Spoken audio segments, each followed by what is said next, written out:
Quiero presentarla a Romina Duarte, mi queridísima compañera, y ella es feminista, peronista, miembro de ALAMES. Estamos concluyendo en la fecha el curso que nos dio gusto de hacer juntos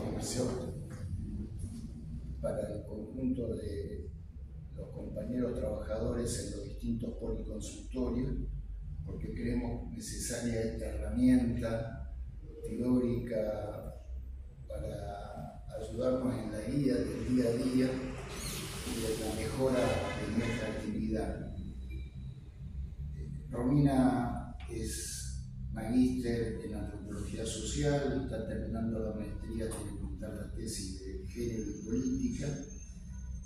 Y de lo que nos vamos a hablar hoy, y esto atraviesa todo el trabajo que hacemos nosotros, es de políticas de género, los dilemas de la transversalización.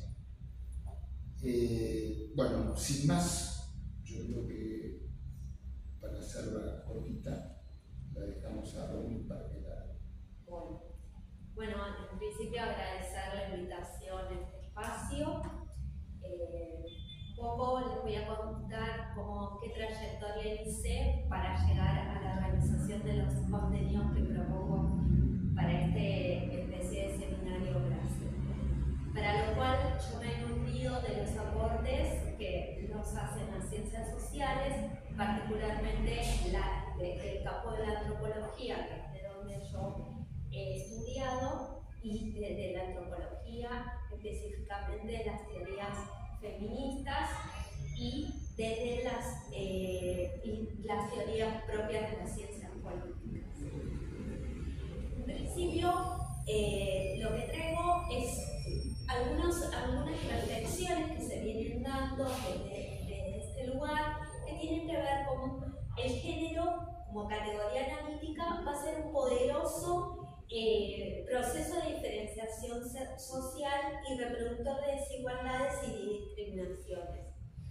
Vivimos actualmente en sociedades en las cuales las relaciones están basadas en el sexo, digamos, puramente la dimensión biológica, y estas relaciones están jerarquizadas y los valores dominantes son masculinos. El hecho de nacer varón o mujer van a ser determinantes a la hora de asimilar tanto valores, las normas, las conductas que cada una considera pertinente para cada uno de los sexos. Y mediante el género se van a asignar una serie de capacidades, roles y expectativas, pautas esperadas de comportamiento, y esto va a ir variando de acuerdo a cada sociedad y en cada proceso histórico y cultural. La emergencia de la sexualidad nos viene a incorporar, digamos, la teorización del género, ¿no? Esta distinción epistémica entre el sexo y género y la sexualidad, y a partir de, digamos, el aporte teórico de dos referentes. Una de ellas es Gayle Rubin, que es una antropóloga norteamericana, en una de sus publicaciones que se denomina The Trafficking Woman, notas sobre economía política. Ella es la que crea este término de sistema sexo-género, que es lo que permite distinguir estos rasgos biológicos, por un lado, de los culturales, ¿no? Y esta plantea esta división política de la sexualidad. Por otro lado, otro referente es Michel Foucault. Digamos, en algún momento hemos leído la historia de la sexualidad humana. Él nos dice que la sexualidad es el nombre que puede darse en un constructo histórico, y él es uno de los primeros que establece esta relación entre el sexo y poder. Digamos, en su bibliografía está la microfísica del biopoder. Este sistema social del género, tal como lo conocemos actualmente, tiene sus raíces en los inicios de las sociedades modernas, para lo cual esta separación radical que se establece entre los sexos entró en una abierta contradicción con los ideales propios de los estados modernos de la igualdad y de la autonomía. Pero ¿qué lugar tiene lugar las ciencias en esta discusión? Sabemos que la ciencia ha legitimado estas relaciones de poder, a partir de esta unión premoderna que se establece entre el poder, por un lado, el saber y la ley a través de la figura del monarca. Esta figura unificaba de cierta manera lo que debe ser y lo que es. La ciencia, ratificando el discurso positivista de orden y de progreso que nos viene del siglo XIX, lo que hace fue pensado en un tipo particular de cuerpos, ¿no?, de los sujetos, y este cuerpo es el cuerpo del varón adulto heterosexual y europeo. Este legado cartesiano, cartesiano tiene que ver con esto de la fragmentación que ha propuesto el discurso positivista de las ciencias, se traduce en una concepción mecánica del cuerpo y de sus funciones, ¿no? Y esta noción de causalidad fundamentalmente orgánica y biológica. Se establece este dualismo entre lo material y lo espiritual, y de esta forma se van a sentar las bases para la práctica biomédica en tensión, que pone en tensión el cuerpo por un lado y el sujeto por el otro. Foucault, en una de sus publicaciones, nos dice que esto mismo se da para que este paradigma tenga lugar, es necesario los mecanismos de control, de regulación y normalización donde los cuerpos deben ser disciplinados. Vinculado con la anterior, digamos, tiene que ver con qué lugar tiene esa construcción de la ciudadanía, ¿no?, tal cual lo conocemos. La noción de ciudadanía en el mundo moderno, con ilustración, digamos, intelectualmente pensada desde la ilustración y políticamente a partir de la Revolución Francesa, nos posiciona en un lugar bastante particular, ¿no?, desde los núcleos feministas, ¿no? Y que además tenemos una coincidencia con la academia de tomar la referencia de dos intelectuales. Uno de ellos es Thomas Marshall, es el que hace esta definición de ciudadanía, y el lugar que ocupa el Estado es el capaz de complementar estas desigualdades entre los sujetos. Y por el otro lado, la referencia de Hannah Arendt, que ella nos dice que la aspiración, esa es una ciudadanía plena, tiene que ver con el derecho a tener derechos. Voy a mencionar, digamos, dos hitos históricos importantes. Uno de ellos tiene que ver con la Declaración de los Derechos del Hombre y del Ciudadano durante la Revolución Francesa. Eso en 1789.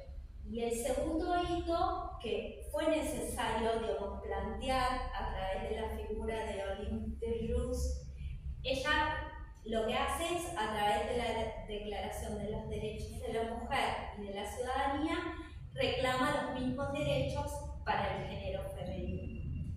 Es importante que marquemos, señalemos que el proceso de reconocimiento de esta membresía de ciudadanía se inicia en el momento de las luchas de las mujeres a partir del derecho al sufragio, ¿no?, que en nuestro país es a partir de 1951 durante el gobierno peronista a través de la figura de Eva Perón. Es decir, el concepto de ciudadanía se va a inscribir en el pensamiento político como un universal, presuponiendo un estado de perfección social en los ideales de libertad y de igualdad. Si nos situamos ahora en el siglo XX, digamos, con este impulso que tiene la cuarta ola del feminismo, van a surgir una serie de derechos que van a ser específicamente hacia las mujeres.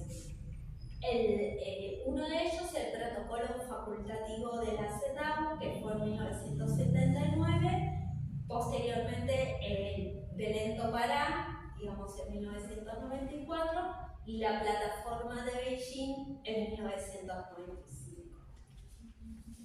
Voy a mencionar, digamos, algunas cuestiones centrales que tienen este marco normativo regional e internacional con respecto a los derechos de las mujeres y específicamente por qué es necesario, digamos, traer este marco normativo para pensar las políticas públicas vinculadas específicamente al campo de la salud y que es necesario, me parece, conocer y reconocer. Por un lado, en 1979, en la Convención sobre la eliminación de todas las formas de discriminación contra la mujer, o en la Convención de la CEDAW, hubo la figura de una jurista feminista, escritora y docente norteamericana, que es Alda Facio. Ella trae esta carta magna de todas las mujeres. Podemos decir que es el primer documento que aparece la perspectiva de género en el marco de las declaraciones internacionales, ¿no? En el marco de la CEDAW, acá se va a obligar de cierta forma a los estados firmantes a tomar medidas concretas para eliminar la discriminación hacia las mujeres. Permite, digamos, la generación de una serie de medidas que se consideran medidas afirmativas, de acción afirmativa o acción positiva. Esto tiene que ver con superar estos obstáculos y estas condiciones concretas que posibilitan el acceso a los derechos de las mujeres. A eso tiene que ver con las acciones afirmativas. Y por el otro lado, reconoce el papel que tiene la cultura, las tradiciones en el mantenimiento de la discriminación y obliga al Estado a eliminar los estereotipos y los roles de género. Y establece un concepto importante en este sentido, que es el concepto de igualdad sustantiva. El concepto de igualdad sustantiva tiene que ver con el acceso al mismo trato y oportunidades para el reconocimiento, goce y ejercicio de los derechos humanos y las libertades fundamentales. Otro, digamos, del marco normativo internacional, esto se firmó en Belém do Pará, en Brasil. Se ha convertido uno de los instrumentos específicos dentro del sistema interamericano y específicamente al mismo tiempo es el primero que trata el tema de las violencias al nivel de nuestra región. Esta convención dice que toda mujer tiene derecho a una vida libre de violencias. Establece la obligación que tienen los estados a adoptar sin demoras medidas contra las prácticas violentas hacia las mujeres y actuar con diligencia sobre la prevención, investigación y la sanción vinculadas con la violencia de género. En este sentido, digamos, nuestro país cuenta con un marco normativo que es la Ley 26.485, que es la Ley de Violencia de Género hacia las mujeres, sancionada en el 2009, que habla de todos los tipos y modalidades de violencia. En esta convención también lo que hace mención es incluir, digamos, estas normas legislativas, tanto penales como civiles, administrativas y de cualquier otro. Dentro de los derechos específicos, otros de los derechos específicos que podemos mencionar, tienen que ver con la Conferencia Mundial de los Derechos Humanos de Viena. Esto se reconoce los derechos humanos de las mujeres y las niñas con las características de inalienable, integrante e indivisible de los derechos humanos. ¿Eso cuándo fue? Eso es en 1993. En el año 2000 aparece dentro de un proceso de relectura sobre el Pacto de Derechos Civiles y Políticos, se hace una resolución general y se incluye la resolución número 28, que se reconoce la igualdad de derechos entre varones y mujeres. Y en el 2002 se crea el Estatuto de Roma, que crea una Corte Penal Internacional, digamos, como un antecedente también en otros campos, como en la justicia, que empiezan a establecerse otros principios como es la equidad, no solamente entre mujeres y varones, sino también una equidad entre las propias regiones del mundo y sobre la participación de la especialización de las profesiones, ¿no? Como otros campos de disputas en estos ámbitos. Voy a tomar, digamos, parte de específicamente hablar de la Declaración de Beijing y la Plataforma de Beijing, que fue en 1995 a partir de la cuarta conferencia sobre la mujer y Naciones Unidas, que ha sido una de las referencias claves en la incorporación de la perspectiva de género en las políticas públicas, ¿no? Esta conferencia contó con la presencia de más de 30.000 personas, mucha participación de las organizaciones de la sociedad civil, ¿no? Pertenecientes a 189 países. Se establecieron una serie de 12 puntos de pensar las mujeres y mujer y pobreza, no, mujer y educación, mujer y salud, mujer y violencia, economía, ambiente y otros tópicos, ¿no? Esta conferencia de Beijing es el resultado de luchas y debates, muchos de ellos promovidos por el movimiento feminista y de mujeres, con la fuerte convicción que es a través de las políticas públicas, la ejecución de las políticas tiene impactos diferenciados entre varones y mujeres, ¿no? Y que en función de esto es necesario la igualdad de género, ¿no? Poner la igualdad de género en el centro de las decisiones políticas. Ahora, digamos, voy a mencionar, traigo esto de la plataforma de Beijing y retomo una discusión, digamos, actual dentro de los objetivos de desarrollo sustentable en un informe de ONU Mujeres del año 2022. El objetivo de desarrollo número 5 tiene que ver con la igualdad de género.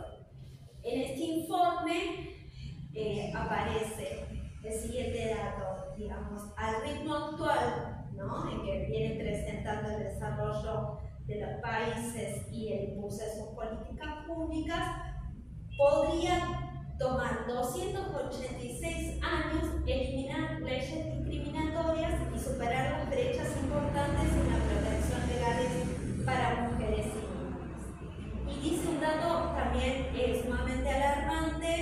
Esta es mi interpretación: una de cada 10 mujeres entre 15 y 49 años son objeto de violencia sexual o física ejercidas por la pareja en el último año. Por esto, digamos, es que considero importante, digamos, reconocer, digamos, las luchas que ya en estas conferencias internacionales para decir, bueno, que es algo que se viene trabajando, digamos, y que todavía nos falta muchísimo en este sentido. Desde el campo de la salud podemos mencionar, digamos, una serie de dimensiones que están vinculadas a la inequidad en el género en el campo de la salud, ¿no? Esta inequidad se refiere a esta distribución injusta entre varones y mujeres. Lo podemos pensar desde el estado de salud y los determinantes socioeconómicos, la asignación con respecto a la asignación de recursos y el acceso efectivo a la atención de acuerdo a las necesidades diferenciadas, el financiamiento en cuanto a la atención, digamos, y sus capacidades de pago, la distribución de poder y la carga de responsabilidad en el cuidado de la salud. Voy a detener unos momentos para trabajar sobre la categoría de cuidado y mencionar algunos aspectos. El cuidado supone pensarnos en términos relacionales y también en términos afectivos, ¿no? El cuidado, digamos, como categoría analítica, tiene un carácter polisémico. Hay muchas definiciones. Este concepto, desde los feminismos y desde las ciencias sociales, está en constante construcción teórica y son varios, bueno, las preguntas que subsisten en torno a cuál es la definición, cuál es la delimitación de este concepto. Sí es importante poder vincular digamos, el cuidado con el concepto de trabajo, porque los primeros estudios sociales en torno al cuidado tenían que ver con el trabajo en el ámbito doméstico, ¿no? Como un mecanismo de profesionalización del cuidado. Sin lugar a duda, digamos, el momento que estuvimos atravesando de pandemia puso en jaque el lugar del cuidado, ¿no? Como quién cuida, los que nos cuidan, la importancia que tenía el cuidado en términos también para la economía a nivel global.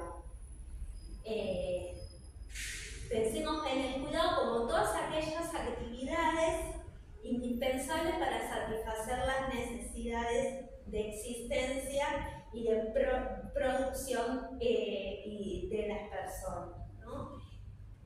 Brevemente voy a definir que el cuidado tiene una conformación de tipo diamante, donde no somos solamente las mujeres, o somos las principales lugares donde se deposita el cuidado, pero no las únicas.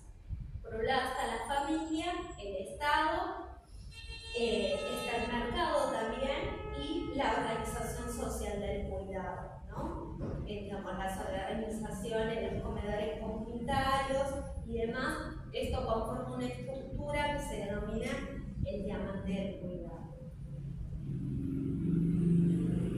¿Por qué decimos que la equidad de género va a ser el resultado es parte de un proceso social y político, ¿no? Como decía, es producto de estas luchas del movimiento feminista y de mujeres, muy acompañada del movimiento de los derechos humanos, por la reducción de esta brecha, ¿no? Esta desigualdad entre géneros. En el año 2015, después de 20 años de la conferencia de Beijing, se celebra nuevamente una nueva conferencia en el mismo lugar, con los mismos actores sociales o en su mayoría, y algunos de los datos que arrojó esta conferencia para digamos, ver en qué se avanzó, ¿no? Cómo se disminuyó, cómo sigue esta brecha. Algunos datos que les traigo acá para compartir. Uno de ellos es el aumento del número de mujeres tanto en la educación primaria y secundaria. Otros avances en términos del campo de la salud tienen que ver con la disminución de las tasas de fecundidad en países de desarrollo, y también ha disminuido el riesgo de mortalidad materna. El aumento de la presencia de mujeres en la vida pública, ya sea en el ámbito político, como en los puestos de trabajo, o estas corrientes migratorias, ¿no? que van a cruzar las fronteras internacionales. Pero ¿cómo podemos hacer para construir esta agenda de género dentro de las políticas públicas? Bueno, va a implicar, en principio, poder identificar los modos mediante los cuales estas diferencias entre géneros se tornan en inequidad. Y por el otro lado, promover que al orientarse hacia la autonomía y la equidad, en las políticas públicas se incorpore esta perspectiva de género en todas las etapas, ya sea en la planificación o en la implementación, entendiéndose a las políticas públicas como este instrumento que es desarrollado por los estados modernos a través de la gestión de gobierno, que son el instrumento de transformaciones de la sociedad, ¿no? La configuración de una política pública tiene un objetivo, ¿no? Ese objetivo puede ser, ese objeto puede ser la promulgación de determinada ley, ¿no? Que eso se traduce en una política pública, o la gestión de algún programa o un plan de gobierno. Desde el campo de los feminismos, podemos tomar en este sentido dos autoras. Una es Amelia Valcarcel y Evangelia García Prinz. Estas autoras van a plantear que la igualdad y la equidad son principios estrechamente relacionados, pero a su vez diferentes, ¿no?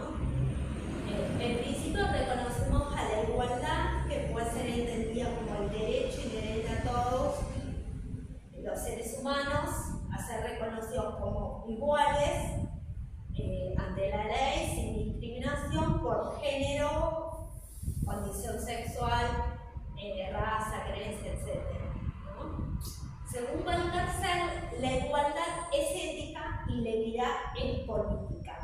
Y García Prinz va a señalar que la equidad es un principio complementario de la igualdad, ¿no? ya que permiten invalidar o anular, digamos, estas desventajas derivadas de las desigualdades. Algunos de los marcos normativos en estos principios que siguen, digamos, para mencionar algunas discusiones que se están saldando, tienen que ver con la sanción del principio de Yogyakarta. Este establece una ampliación de las normativas internacionales de los derechos humanos en cuestiones vinculadas a la orientación sexual y a la identidad de género. Y nuestro país, en el año 2012, se sanciona la ley 26.743, que es la ley de identidad de género, que va a promover la despatologización de las identidades trans. En algunos puntos centrales que dice este nuevo marco normativo tiene que ver con, en principio, el reconocimiento de la identidad de género, el fomentar que el Estado tiene que impulsar el libre desarrollo de las personas conformes a las identidades de género y hacer tratar de acuerdo a cada identidad de género y propiciar que esto ocurra a través del registro de las actas de nacimiento y específicamente en el campo de la salud es el artículo 11, que tiene que ver con el acceso a intervenciones quirúrgicas totales o parciales y el acceso a los tratamientos integrales hormonales para adecuar el cuerpo de acuerdo a la identidad de género autopercibida sin la necesidad de una autorización judicial o administrativa y que esto sea de manera gratuita tanto en el ámbito público como en el ámbito privado, en las obras sociales, en todos los subsectores. Acá voy a, digamos, pasar rápidamente. Acá traigo un video que después le podemos compartir a los alumnos, que es un video que señala la importancia de tener en cuenta, digamos, cuál es la diferencia. Se llama, es un video en un aporte audiovisual, que lo dejo acá, que lo desarrollaron en una organización que se llama Oveja Negra, junto con el Ministerio de Salud de Uruguay, como una herramienta más práctica de pensar en el ámbito de la consulta cómo trabajar en conformidad a la identidad de género, ¿no? Y el respeto de eso de la autonomía y la identidad que tenemos los sujetos. Lo voy a dejar acá a disposición de los compañeros que están organizando el curso. Y seguimos.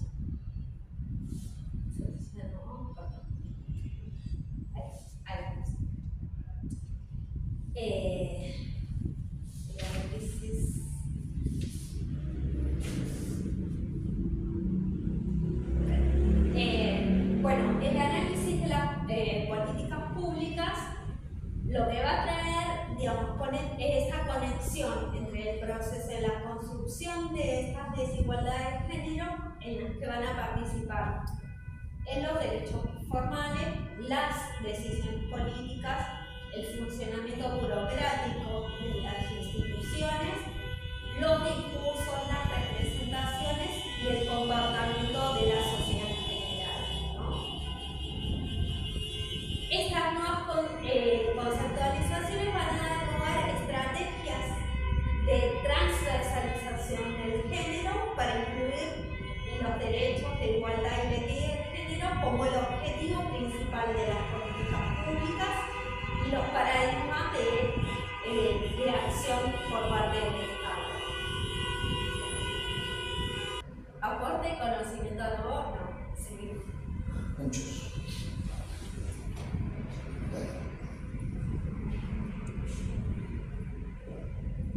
Bueno, arranco desde análisis de la feminista. Bueno, dentro del análisis de las políticas públicas con perspectiva de género, tiene que ver esta conexión que hay entre los procesos de cómo se construyen estas desigualdades de género, en que están atravesadas por otros aspectos, ¿no? de la vida en sociedad. Uno de ellos es la aplicación del derecho formal, las decisiones políticas, el funcionamiento burocrático de las instituciones, los discursos, las representaciones y el comportamiento de la sociedad, ¿no? Esas nuevas conceptualizaciones van a dar lugar a estrategias de transversalización de género para incluir los derechos, la igualdad y la equidad de género como objeto de las políticas públicas y los contenidos, los paradigmas de acción del Estado. Esto se da en un marco, en un proceso donde la inclusión del género como parte de las políticas de los Estados pasó de la consideración de la vulnerabilidad, ¿no? de considerar las mujeres había un grupo vulnerable y específicamente trabajar sobre las mujeres víctimas de violencia de género, las mujeres atravesadas por la situación de pobreza, hacia la igualdad de oportunidades. Esto tiene que ver con que las personas tengan más oportunidad, ¿no? Estas diferencias se van a establecer por estas diferencias entre las capacidades y los méritos, hacia la igualdad sustantiva. Esto tiene que ver con estos inicios o puntos de partida diferenciados hacia lo que debería orientarse a la transversalización, y es lo que propongo en esta charla. Que tiene que ver con una serie de implicancias que va a tener cualquier tipo de acción que se proponga desde los diferentes estados. Acá traigo algunos ejemplos, digamos, concretos de los procesos de institucionalización del género en nuestro propio país. el gran hito tuvo que ver con la creación específicamente del Ministerio de Género y Diversidad, ¿no? Durante el último gobierno, o el gobierno que está por acá próximamente. El antecedente a esto es el Consejo Nacional de las Mujeres. En su momento siempre funcionó dentro del ámbito del Ministerio de Desarrollo Social, que después durante el gobierno macrista pasó a ser Instituto de las Mujeres. Todo lo que tiene que ver con digamos, el impulso de la paridad de género en los ámbitos de representación política. La ley de cupo laboral trans, que es la ley que puso en tensión y la incorporación de el tema de las identidades de género, las identidades trans, como parte digamos, de visibilizar todo un colectivo. Esta es la ley 27.632, que habla de que el 1% de los cargos y puestos en el Estado tienen que ser ocupados por personas con las identidades trans. Todos los observatorios de igualdad de género que existen en diferentes instituciones, en diferentes ámbitos, la existencia de un Consejo Federal para la Prevención y el Abordaje de femicidios, transfemicidios y transfemicidios en el ámbito de un programa interinstitucional de abordaje integral de las violencias extremas por motivos de género. Este Consejo Federal se creó, digamos, en la segunda gestión de Cristina Kirchner, digamos, porque cuando se arranca el Ni Una Menos, no sé si recuerdan, fue en el año 2015, digamos, por la visibilización de esta problemática en la sociedad. Bueno, uno de los mecanismos fue crear este Consejo Federal. A partir de las políticas de transversalización de género, se requiere la incorporación de nuevos marcos cognitivos, ¿no? Nuevas teorías. Y a partir del aporte de que, en principio, de la autonomía, como la conocemos, ¿no? Como la capacidad de las personas a tomar decisiones libres en función de las propias aspiraciones y deseos en el contexto histórico que las hace posibles, ¿no? Este sería como uno de los requisitos indispensables para el ejercicio pleno de los derechos humanos. Y por el otro lado, digamos, recuperar el concepto de empoderamiento.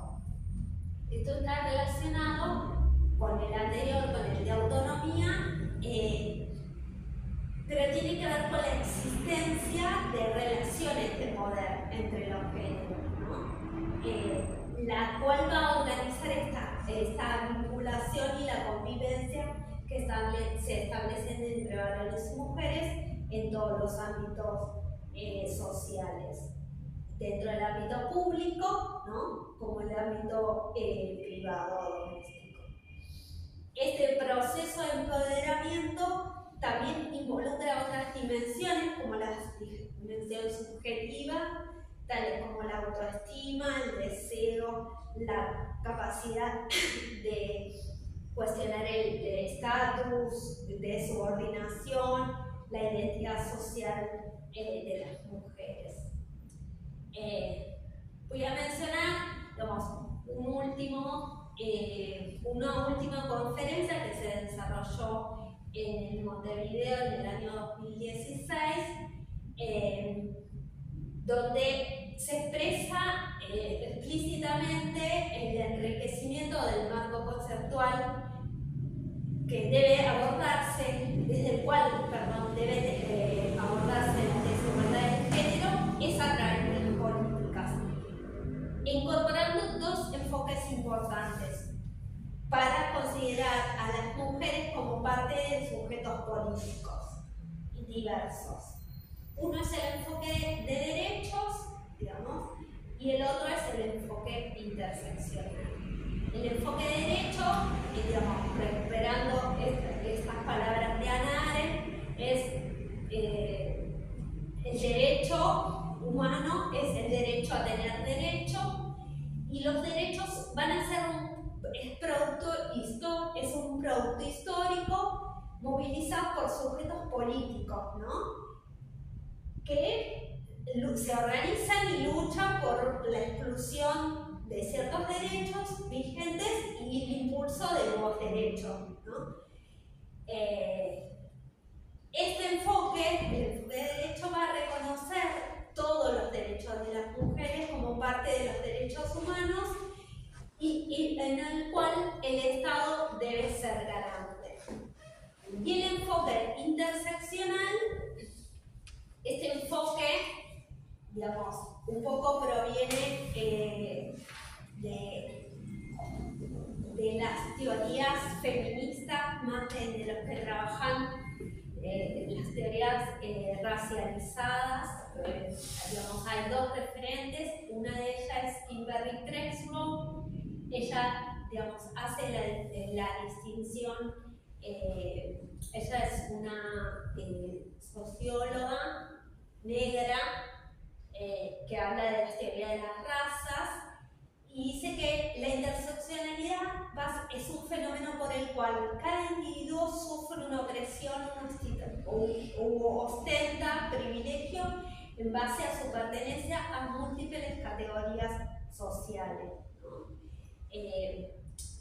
La interseccionalidad puede ser aplicada en el ámbito para el análisis jurídico y también para el análisis de las políticas públicas. Y esta herramienta analítica nos va a permitir reconocer estas desigualdades sistémicas a las que, digamos, algunos determinados grupos sociales están expuestos. Yo, digamos, elijo una definición que es la de María Lugones, que es una filósofa argentina que falleció durante la pandemia. Ella también, digamos, compartía el estudio de la decolonialidad vinculadas a la racionalización, y ella dice que uno de los aportes más importantes desde la teoría feminista de las últimas décadas es este reconocimiento que no existe un único sujeto de mujeres, porque lo que nos pasó, o lo que ocurrió desde las teorías feministas, muchas de ellas, digamos, estaban pensando también sobre una categorización de esa mujer, ¿no? Lo que nos aporta María Lugones es de pensar que hay múltiples características de las mujeres y nos tienen que incluir a todas, ¿no? Vuelvo, digamos, al concepto de interseccionalidad, que va a partir de este reconocimiento de la coexistencia de múltiples sistemas de dominación, y que estos van a estar entrecruzados, que van a configurar estructuras sociales históricamente situadas, ¿no? La interseccionalidad va a describir estos procesos microsociológicos, es decir, cada individuo, cada grupo ocupa una posición social dentro de estructuras de dominación entrecruzadas que van a moldear de cierta forma la opresión. Y para finalizar ya con mi presentación, es importante, digamos, detenernos y reflexionar cómo la desigualdad de género implica pensar, digamos, cómo esto impacta el acceso al derecho a la salud, ¿no? Tanto los enfoques interseccionales como el enfoque de derechos van a estar estrechamente vinculados, que van a invitarnos a una revisión de estos supuestos de los cuales vamos a pensar las políticas sanitarias por un lado y las prácticas por el otro. Muchas gracias y dejo acá la bibliografía que... Muy bien.